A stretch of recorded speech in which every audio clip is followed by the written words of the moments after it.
সংসার আমার ভাল লাগে না, সংসার বিষের বুড়ি, সংসার জ্বালাই ইচ্ছা করে। আসসালামু আলাইকুম everyone, welcome back to my Mili's vlog. আশা করছি সবাই ভালো আছেন, আমরাও বেশ ভালো আছি।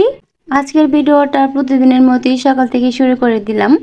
4টা বিছানা চাদর অর্ডার দেওয়া হয়েছিল, তো 2টা ছিল আমার আম্মার আর 2টা ছিল আমার। তো আমার আম্মার 2টা চাদর নিয়ে গেছে আর এই 2টা ছিল আমার। তো এই তো আমি এখন চাদরগুলো দেখবো যে আসলে কেমন কোয়ালিটি। তো এগুলো রাফ ইউজ করার জন্য আনা হয়েছে আর কি। আর আমার কাছে দাম পরিমাণে চাদরগুলো খুবই ভালো লাগছে, এগুলো রাফ ইউজ করার জন্য আনা হয়েছে। যেহেতু বিছানা চাদর লাগে আর আমার কাছে একটা চাদর বেশি দিন ফালে রাখলে ভালো লাগে না। তো বাসায় 2টা আছে, তো ওইগুলা মেহমান আসলে মানে ফালানো হবে আর কি। আর এই 2টা আনা হয়েছে রাফ ইউজ করার জন্য। তো চাদরগুলো কেমন হয়েছে অবশ্যই কমেন্ট করে জানাবেন। আর একটা জিনিস আনার পর যতক্ষণ না আমি ইউজ করবো ততক্ষণ আমার ভালোই লাগবে না, সেটা যে কোনো কিছুই হোক না কেন। তো আমি এখন একটা চাদর ফালিয়ে দেখবো যে আসলে কেমন লাগতেছে। তো এই তো আমি একটা চাদর ফালিয়েও দিলাম, তো কেমন লাগতেছে, ভালোই লাগতেছে তাই না বলেন? তো এই তো আমি এখন বিছানাটা করে তারপর রুমটা অফ ক্যামেরা গুছিয়ে নিব। আর বাসার সকল কাজ শেষ করে এখন চলে আসলাম কিচেনে রান্নাবান্না করার জন্য। আমাদের নারীদের কোনো মুক্তি নেই, যতই গরম আসুক না কেন এই গরমের মধ্যে আবার গরমের তাপে রান্নাবান্না করতেই হবে। আমাদের চাকরি করতে হয় বিনা বেতনে। আমার কাছে মনে হয় যদি মানে নারীদের রান্নাবান্না করার জন্য যে সংসার নামক জিনিসটার মধ্যে যদি বেতন থাকতো তাহলে নারীরা সবচেয়ে বেশি বেতন পেত। তো পুরুষেরা তো চাকরি করে, তাদের তো মানে মাস শেষে একটা মানে ইনকাম করে, তাদের মনে একটা মানে আনন্দ থাকে যে ইনকাম করব, এই জন্য চাকরি করে। কিন্তু আমরা কি করি, আমরা মানে যত গরম থাকুক না কেন, যত মানে তাপ দেওয়া থাকুক না কেন, এই চুলার তাপে আসলে কিন্তু মানে তাপটা আরও বেড়ে যায়, তবুও কিন্তু আমাদের রান্নাবান্নাটা করতেই হয়। আমরা তো নারীদের মানে বিয়ের পর মানে বিয়ের আগে তো বাবার বাড়িতে থাকলে মানে অনেকের ক্ষেত্রে যে মাই রান্না করে, যাদের মা নেই তাদের বিষয়টা আলাদা।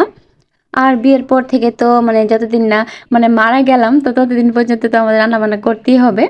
তো আর পুরুষের ক্ষেত্রে বলি, ওরা তো যারা বাহিরে থাকে তাদের বিষয়টা অন্যরকম, কারণ তারা তো রান্নাবান্না করতেই হবে। তবে তাদেরটা কয় বছর দেশে আসলে তবে আর মানে আবার রান্নাবান্না করতে হবে না, কিন্তু আমাদের তো আজীবন রান্নাবান্না করেই যেতে হবে। তো যাই হোক, এটা আমি মেনে নিচ্ছি। আমার আম্মা সবসময় বোঝায়, আমি যদি বলি আম্মা আমার ভালো লাগতেছে না আর এই গরমে রান্না বান্না করতে, আমার আম্মা বলে যে মেয়ের কোলে যেহেতু জন্ম নিয়েছো সব কিছুই করতে হবে। আমার মা তো আর সারা জীবন আমার পাশে থাকবে না, তো এখন তো মা কাছে আছে, অনেক কাজই মা হেল্প করে।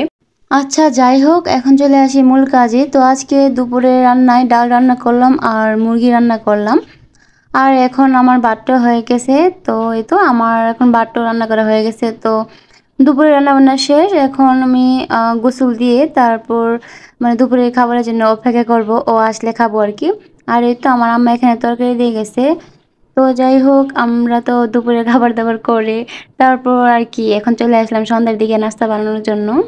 সন্ধ্যার নাস্তা এখন আগের মতো করা হয় না, এই গরমে কিচেনে আসতে ভালো লাগে না। আর ও মানে বেশিরভাগ সময় বাইরে থাকে, তো ও আজকে বাসায় ছিল, এই জন্য ভাবলাম যে কিছু একটা বানানো যাক। আর আমি এখন মাথার মধ্যে যা আসবে তাই বানাবো। তো এখন আমি এখানে ময়দাটা রিফিল করে নিচ্ছি। তো ওই দিন যে বাজার করা হয়েছিল ময়দাটা রাখা হয় নাই।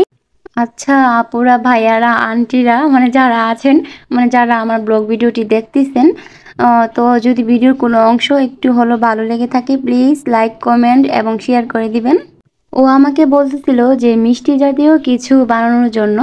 তো ভাবতেছিলাম যে মিষ্টি জাতীয় কি বানাবো, আর আমার গরমে ভাল লাগতেছিল না, মানে কিচেনে আসার পরে একবারে ঘেমে টেমে শেষ। আর আমার নর্মালে খেজুরি গুড়ের একটু শিরা ছিল আর কি, তো ভাবলাম যে এই শিরাটা দিয়ে কিছু একটা বানিয়ে ফেলি। তো এই তো আমি এখানে খেজুরের গুড়ের যে শিরাটা ছিল শিরার মধ্যে এখানে ময়দা দিয়ে দিলাম। আমি আজকে বানাবো নামহীন পিঠা, আমি এটার নাম জানি না, মানে আমার মাথায় যা আসছে আমি তাই করতেছি। আর এখানে আমার কাছে মনে হচ্ছে যে মিষ্টিটা কম হবে, তারপর আবার একটু গুড় দিয়ে দিলাম আর কি, খেজুরের গুড় ছিল এটা। তো খেজুরের গুড়ের মানে স্মেলটা আমার কাছে খুবই ভালো লাগে। আর এখন আমি পানি দিয়ে ভালো করে আমি মানে মেখে নিব আর কি ডোটাকে। আর হঠাৎ করে মনে পড়লো যে আরে ফ্রিজে তো নারকেল আছে, তাহলে একটু নারকেলও দেওয়া যাক, কারণ নারকেলটা দিলে আরও ভালো লাগবে। কিন্তু দুঃখের বিষয় আমার নারকেলটা ছুটতেছিল না, কারণ অনেক বরফ ছিল। তো আমার আগে খেয়াল ছিল না যে নারকেলও দিব, তো হঠাৎ করে বানানো হচ্ছে তো এই জন্যে। তো অনেক কষ্ট করে চামচ দিয়ে তারপর একটু নারকেল বের করে নিলাম। আমি আবার একটু ভালো করে এখন মেখে নিব। আর আমার কাছে যা পাচ্ছিলাম তাই এটার সাথে মানে মিক্স করতেছিলাম আর কি। আমি কেন কথাটা বললাম, কারণ এটাতে এখন আমি কর্নফ্লাওয়ার আর বেকিং পাউডার দিব। এখন আবার এত গরম পড়ছে, আমি কি বলবো, মানে মাঝখানে কিন্তু একটু ঠান্ডা ছিল, এখন আবার গরমটা শুরু হয়ে গেছে। তবে মাঝখানে যে ঠান্ডাটা পড়ছিল, তো এর আগে যে গরমটা ছিল তখন গরম ছিল, পাশাপাশি বাতাসও ছিল। আর এখন গরম আছে কিন্তু মানে বাতাস নেই, একেবারেই বাতাস নেই। এখন ছাদে গেলেও বাতাস পাওয়া যায় না। তো যাই হোক, আমার ডোটা তৈরি করা হয়ে গেছে, এখন আমি এটাকে তেলে ভেজে নিব।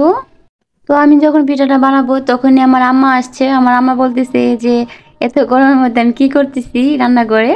তো আমার আম্মা বলতেছে যে আমার কাছে দিয়ে আমি বানিয়ে দিই। এখন আমার আম্মা এই পিঠাগুলো বানাবে, তো আমি আবার একটু মানে ক্যামেরাতে মানে ভিডিওটা আবদ্ধ করার জন্য আমি একটু একটু দিচ্ছিলাম আর কি। আর এখন আমি এক এক করে পিঠাগুলো দিয়ে দিব। আমার আম্মাকে দেখি মাঝে মধ্যে আটা দিয়ে আর গুড় দিয়ে বা গুড় না থাকলে চিনি দিয়ে পিঠাগুলো বানাই। আর আমি সেটাকে মানে মাথায় রেখে তো আন্তাজি যা মাথায় আসলো তাই করলাম আর কি। তবে পিঠাগুলো কিন্তু খুবই মজা হয়েছিল। তো মানে এত মজা হবে আমি কল্পনাই করতে পারি নাই। সংসার আমার ভাল লাগে না, সংসার বিষের বুড়ি, সংসার জ্বালাই ইচ্ছা করে গলায় দিতে দড়ি। তো আপনাদের একটা গান শোনাইলাম, আমি কি বললাম নিজেও জানি না, গান হয়েছে কিনা তাও জানি না। তবে হ্যাঁ, আমার কিন্তু সংসার করতে ভালোই লাগে, তবে মাঝে মধ্যে একটু রান্নাবান্না করতে কষ্ট হয়, কারণ যেহেতু আগে কখনো রান্নাবান্না করে অভ্যাস নেই সেজন্যে। এখন তো সংসার ছোট, যখন আস্তে আস্তে সংসার বড় হবে তখন আরো কাজ থাকবে। আর আমার শাশুড়ি মার কাছে গেলে আমার কোনো কাজ দেয় না মানে দেয় না বলতে আমি মানে জাস্ট ঘর দুয়ার একটু গুছিয়ে নিই, আমার শাশুড়ি মা রান্নাবান্না করে ফেলে আর কি। তো যাই হোক, এখানে আমার পিঠাগুলো কিন্তু হয়ে গেছে। তো আমার আম্মু বানাচ্ছিল, আবার আমিও এসে ভিডিও করতেছিলাম, আবার দিচ্ছিলাম। তো এভাবে মা মেয়ে মিলে পিঠাগুলো বানিয়ে নিচ্ছিলাম। যে কোনো নাস্তা আইটেমই বানাই না কেন, তো তেলটা চিনিটা এগুলো লাগবেই, এই জন্য নাস্তা বানাতে এখন আর ইচ্ছা করে না। আর ডায়েটও করতে পারতেছি না, মানে করি আবার করতেও পারি না, এরকম আর কি। আপনাদের সাথে কথা বলতে বলতে ভিডিওর একবারে লাস্ট পর্যায়ে চলে আসছি। তো আমরা এখন পিঠাটা খেয়ে নেই। আসসালামু আলাইকুম, আল্লাহ হাফেজ, টাটা।